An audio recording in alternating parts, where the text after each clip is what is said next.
Hello everyone, welcome to education point online. मैं बिट्टू कुमार फिर से आपको इंजीनियरिंग फिजिक्स के नेक्स्ट लेक्चर में स्वागत करता हूं। जैसा कि कल आपने पढ़ा था क्वांटम फिजिक्स के बारे में, ऑल ओवर मैंने आपको सारी जानकारी दे दी थी, जिसके नोट्स आपको हमारे एप्लीकेशन पे आप जाके चेकआउट कर लेना, आपको मिल जाएगा। आज का भी जो लेक्चर है उसका नाम है वेव नेचर ऑफ पार्टिकल्स, यानी पार्टिकल्स का भी क्या होता है, वेव नेचर होता है। आज तक जब 1900 ईस्वी तक की समय थी, यानी 1900 की बात है, जब हम लोग क्या जानते थे कि लाइट जो होता है अपना एक वेव की तरह कार्य करता है। लाइट जो क्या होता है, एक वेव होता है। लाइट क्या है, तो एक वेव है। ये बात हम लोगों को उतने दिन से पता थी 1900 ईस्वी तक कि लाइट क्या होता है, वेव होता है। ये बात किस किस हमारे फेनोमेनन से पता चलती थी, तो interference of light, interference of light, diffractions of light, diffractions of light, ये सारे फेनोमेनन से हमें क्या पता चलता था कि लाइट जो होता है एक वेव होता है, यानी कि लाइट हमारा क्या है, एक वेव की तरह एसोसिएट होता है,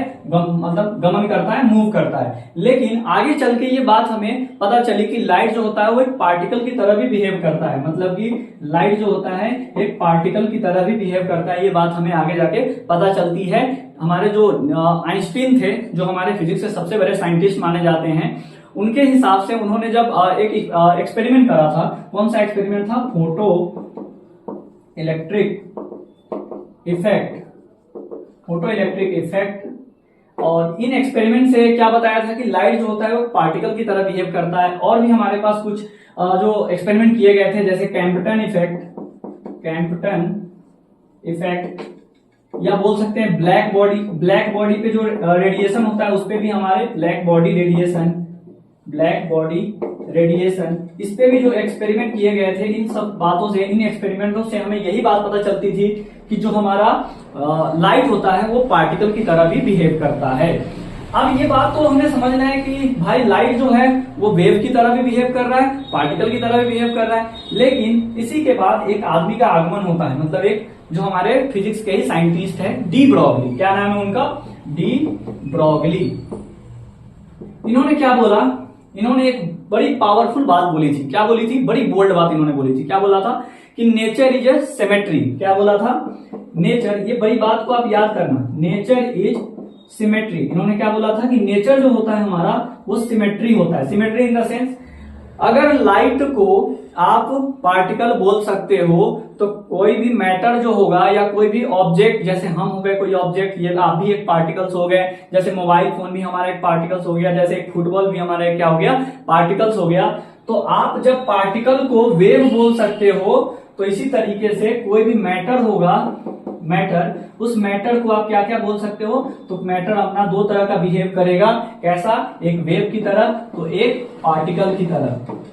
आगे बात समझ में कि इन्होंने क्या बोला कि नेचर इज सिमेट्रिक, यानी नेचर क्या है, सिमेट्री है। इसका मतलब जब आप पार्टिकल को वेव बोल सकते हो, लाइट को आप वेव बोल सकते हो, तो उसी तरीके से कोई भी अपना पार्टिकल्स हो या मैटर हो, उसको भी आप क्या बोल सकते हो, वेव एंड पार्टिकल्स बोल सकते हो। ठीक है, लेकिन इन्होंने ये बात बस बोल दिया, जैसे इनकी पीएचडी चल रही थी, तो उन्होंने इस टाइम ये बात बोला कि भाई मैटर होगा जो वेव और पार्टिकल्स की तरह बिहेव करेगा। लेकिन ये जब बात इन्होंने बोला, जो कि आप जानते हो कि पीएचडी जब करते हैं तो हमें एक हाइपोथेसिस देना पड़ता है, मतलब किसी रिसर्च पे काम करना पड़ता है। तो इन्होंने एक रिसर्च पेपर इसी तरीके से अपने हाइपोथेसिस दिया। क्या दिया, तो डी ब्रॉगली हाइपोथेसिस, मैं यहां पे लिख रहा हूं, डी ब्रॉगली हाइपोथेसिस का मतलब होता है कि बस थियोरेटिकली बात को बोल देना है, लेकिन इसके पहले एक्सपेरिमेंटली बात प्रूफ नहीं था, बस इन्होंने थियोरेटिकली ऐसा बोल दिया। क्या बोला, ध्यान से सुनिएगा,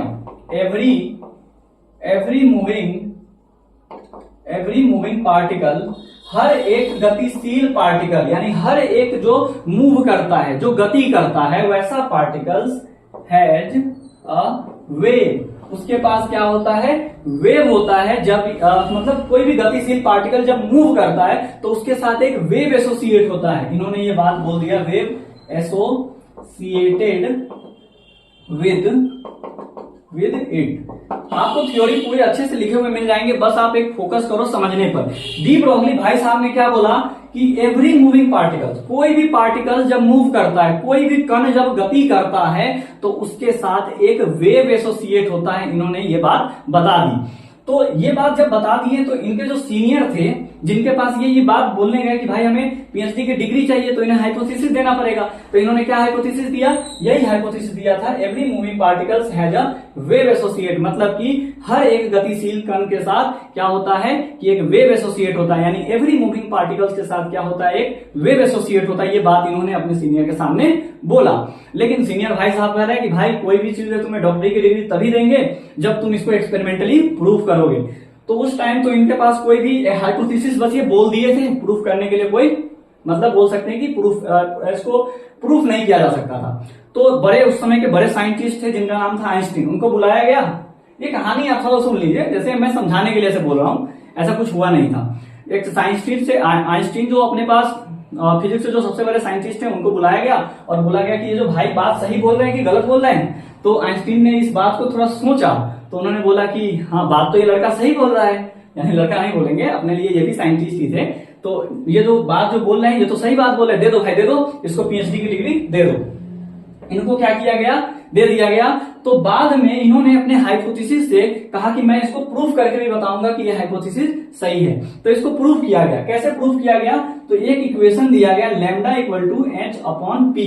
ये जो इक्वेशन दिया गया इससे पूरी तरीके से ये बात प्रूफ हो रही थी कि हर एक पार्टिकल जब मूव करेगा तो उसके साथ एक वेव एसोसिएट होगा। इसको चलिए कैसे, जैसे यहाँ पे ये इक्वेशन है, इसमें साफ साफ आपको दिखाई दे रहा है H is the plank constant. आपने बहुत अच्छे से इसके बारे में जानते हो, प्लैंक कांस्टेंट। एच हमारा क्या है, प्लैंक कांस्टेंट है। एच हमारा क्या है, तो प्लैंक कांस्टेंट है। और ये जो P है, इसको P इज द मोमेंटम। क्या है, P इज द मोमेंटम। क्या होता है, P आपका क्या है, मोमेंटम है। इसके बारे में भी आपने 9th क्लास में बहुत अच्छे से पढ़ा है।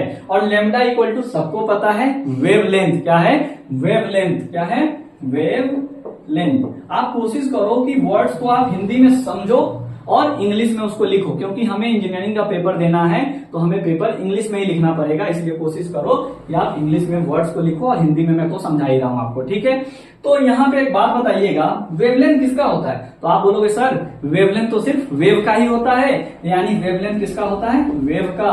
और मोमेंटम किसका निकलता है, तो आप बताओगे सर मोमेंटम जो निकलता है वो पार्टिकल्स का निकलता है। किसका निकलता है, पार्टिकल्स का, पार्टिकल्स का। यानी कहने का मतलब है कि जो अपना इस इक्वेशन से साफ साफ पता चल रहा है कि हमारे पार्टिकल्स और वेव के बीच में इस इक्वेशन से क्या निकल के आ रहा है, एक रिलेशन निकल के आ रहा है। आपको यहां तक समझने में कोई दिक्कत हमें लगता है नहीं होगा, तो ठीक है। तो इसको बोर्ड को इरेज करते हैं और इस पे और आगे की कहानियां आपको मैं बताता हूं। यहां तक आपको समझ में आ गया। अब देखिए, तो ये बात हाइपोथेसिस इन्होंने दे दिया, इक्वेशन दे दिया और बोल दिया कि देखो भाई यहाँ इस इक्वेशन से साफ साफ पता चल रहा है कि पार्टिकल्स और वेवलेंथ के बीच में, यानी पार्टिकल्स और वेव के बीच में क्या है, एक रिलेशन दिखाई दे रहा है। ये बात यहाँ पे इस इक्वेशन से पता चल गई। लेकिन अभी के लोगों को क्या चाहिए, प्रूफ करके बताओ भाई कि यहाँ पे सच में जो है हमारा ये हाइपोथेसिस ट्रू है। तो क्या किया गया, मान लीजिए एक एग्जांपल कराता हूं आपको। जैसे कि अब एक मुन्ना हम आदमी ले लेते हैं, बढ़िया सा छोटा गोलू मोलू आदमी, बहुत हंसता खेलता आदमी है, हमने ले लिया। थोड़ा सा डायग्राम मेरा ऐसे ही बनता है, आप बस समझने में फोकस करो। इस आदमी का नाम क्या ले ले, तो मान लीजिए हमने नाम ले लिया विनोद। विनोद अभी चर्चे में है इसलिए इसका नाम हमने क्या ले लिया, विनोद। विनोद जो है वो 100 kg का है। कितना है, 100 kg का। इसका मास हमने ले लिया 100 kg। और उसकी जो भाग रहा है, कहीं जा रहा है, कहीं मिलने जा रहा है किसी से, उन्होंने टाइम दिया था, यानी 10 मीटर पर सेकेंड की स्पीड से वो क्या कर रहा है, भाग रहा है विनोद भाई, ठीक है। अब एक बात बताइए कि ये जो विनोद भाई जब भागेंगे तो आपको डी ब्रॉगली भाई साहब क्या बोलेंगे कि जब भी कोई पार्टिकल मूव करता है तो उसके साथ एक वेव एसोसिएट होता है। तो ये बात इन्होंने कहा गया कि चलो एक विनोद भाई को ले लेते हैं और उसको भगाते हैं। विनोद भाई को जा रहा है कहीं जल्दी में, तो इनको प्रूव करके दिखाओ यहाँ पे कि वेवलेंथ एसोसिएट हो रहा है कि नहीं हो रहा है। तो चलो चेक करते हैं। आपने क्या पढ़ा, lambda equal to H upon P, यही पढ़ा आपने। लैम्डा का लैम्डा इक्वल टू, अब देखिए H is the plank constant, और प्लैंक कांस्टेंट की वैल्यू होती है, मैं यहाँ पे लिख देता हूँ, यहीं पे लिख देता हूँ, 6.626 into 10 to the power -34 joule पर सेकेंड, ये होता है, ठीक है। और प्लैंक, और यहाँ पे P is the momentum. Momentum का फॉर्मूला आपने बहुत अच्छे से क्या करा है, 9th क्लास में पढ़ा है, और नहीं भी याद आ रहा है तो मैं फिर से आपको एक बार याद दिला देता हूँ। P equal to M V, mass into velocity. क्या होता है? Mass into velocity. समझ गए? अब चलिए ये जो P की जगह पे हम क्या लिख देते हैं? एम वी लिख दिया। Lambda equal to 6.626 into 10 to the power minus 34। और यहाँ पे m की वैल्यू कितनी है? तो विनोद भाई साहब 100 kg के आदमी हैं, तो हमने लिख दिया 100। और यहाँ पे ये भाग कितने स्पीड से रहे, मिलने कितने स्पीड से जा रहे हैं? बहुत जल्दी है इनको, 10 मीटर। ठीक है, 10 मीटर पर सेकेंड की रफ्तार से ये भाग रहे हैं। अब चलिए lambda equal to 6.626 into 10 to the power 34 का 34 रहने दीजिए। और नीचे देखिए तो 10 पर कितना पावर आ जाएगा? तो आप बोलोगे सर यहाँ पे 1 2 3, यानी हमें नीचे 3 जीरो दिखाई दे रहा है। इसका मतलब 10 टू द पावर 3, यानी 1000 भी आप लिख सकते हो। अब देखिए आपको पता है डिवाइड में जब बेस सेम होता है तो पावर क्या हो जाता है? माइनस हो जाता है। आपने अच्छे से पढ़ा है। तो 10 lambda equal to 6.626 into 10 to the power minus 34। और डिवाइड में पावर क्या होता है? माइनस होता है। तो बेस सेम है तो पावर क्या हो जाएगा? आपस में माइनस हो जाएगा। तो lambda equal to 6.626 into 10 to the power minus 37 metre. ये वेवलेंथ निकल के सामने आया। अब ये वेवलेंथ इतना छोटा है, देख रहे हो 10 टू द पावर माइनस 37 है। तो माइनस 37 मतलब समझ रहे हो कहां तक डेसिमल जाएगा? इतना छोटा वेवलेंथ आया कि कह रहे हैं इसको माइक्रोस्कोपिक पार्टिकल से भी, माइक्रोस्कोप से भी नहीं देखा जा सकता। बहुत छोटे छोटे एक्सपेरिमेंट से भी इनको नहीं देखा जा सकता। लेकिन वेव तो एसोसिएट हो रहा है, लेकिन भले हमें दिखाई नहीं दे रहा होगा।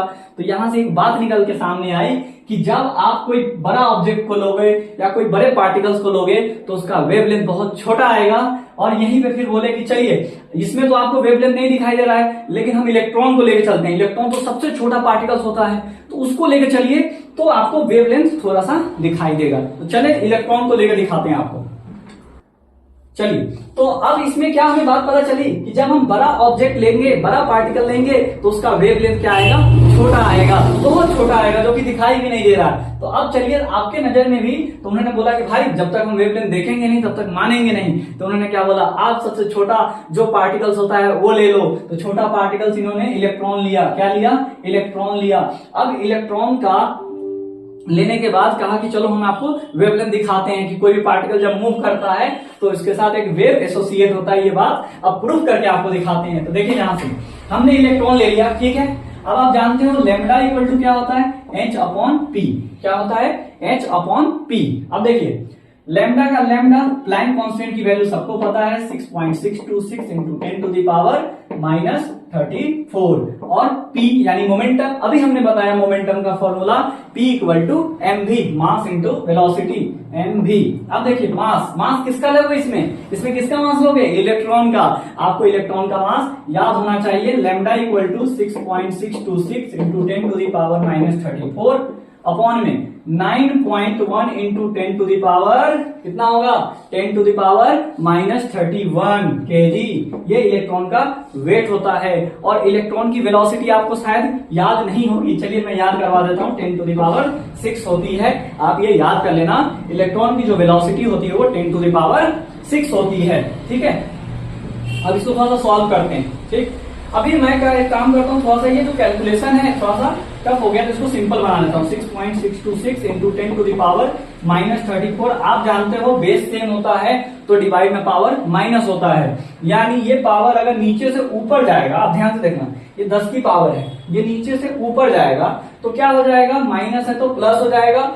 हम करके दिखा देते हैं आपको। 10 टू द पावर ये वाला ऊपर गया तो 31 हो गया प्लस में, और ये वाला ऊपर गया तो 10 टू द पावर माइनस हो गया, क्योंकि नीचे से जब ऊपर पावर जाता है तो साइन उसका चेंज हो जाता है, ठीक है। अब देखिए, और नीचे में क्या होगा? 9.1 का 1, इसको लगभग में 9 लिख लेते हैं, ठीक है। Equal to 6.626 into 10 to the power. अब देखो तो मल्टीप्लाई है, तो अब आप देखो मल्टीप्लाई में पावर क्या होता है? ऐड होता है। तो मल्टीप्लाई में माइनस 34 प्लस 31 प्लस माइनस 6। अब देखना जरा, ये माइनस है, ये भी माइनस है। माइनस माइनस क्या होता है? प्लस होता है। तो आप क्या कर दोगे? प्लस कर दोगे। Lambda equal to 6.626 into 10 to the power क्या हो जाएगा? इसको स्क्वायर करोगे तो 34 और 6 कितना हो जाएगा? 40। और 40 में से 31 चला जाएगा तो कितना हो जाएगा? 9। तो यहाँ पे आ जाएगा माइनस का 9 और अपॉन में आ जाएगा कितना, अपॉन में आ जाएगा 9। अब देखिए इसको इससे डिवाइड करते हैं, तो इसको इससे डिवाइड करोगे तो लगभग में आपका 7.33 इंटू 10 टू दी पावर -10 आएगा। ये आपका वेवलेंथ होगा। थोड़ा सा एक आप यहाँ पे देखना कि ये जो हमने एक बड़ा ऑब्जेक्ट लिया था, बड़ा पार्टिकल लिया था, तो उसका वेवलेंथ कितना छोटा आ रहा था, लेकिन जब हमने स्मॉल पार्टिकल लिया तो उसका वेवलेंथ इससे तो थोड़ा सा बड़ा ही आया, इससे तो चढ़ा, मतलब ये तो बहुत छोटा था, ये दिखाई नहीं देगा, लेकिन ये तो कुछ न कुछ हमें दिखाई भी दे रहा है। यानी हमने यहां से एक कॉन्सेप्ट सीखा, जब हम बड़ा पार्टिकल को लेंगे तो उसका वेवलेंथ काफी छोटा आएगा, और जब हम छोटे पार्टिकल्स को लेंगे तो उसका वेवलेंथ काफी ज्यादा, मतलब उसका वेवलेंथ थोड़ा सा उससे बड़ा आएगा। यहां तक हम लगता है कि आई होप आपको समझ में आया होगा। अब जो डी ब्रोगली हाइपोथेसिस का जो डेरिवेशन है वो हम अगले लेक्चर में कवर करेंगे, क्योंकि लेक्चर काफी ज्यादा बड़ा हो जाएगा। Thank you.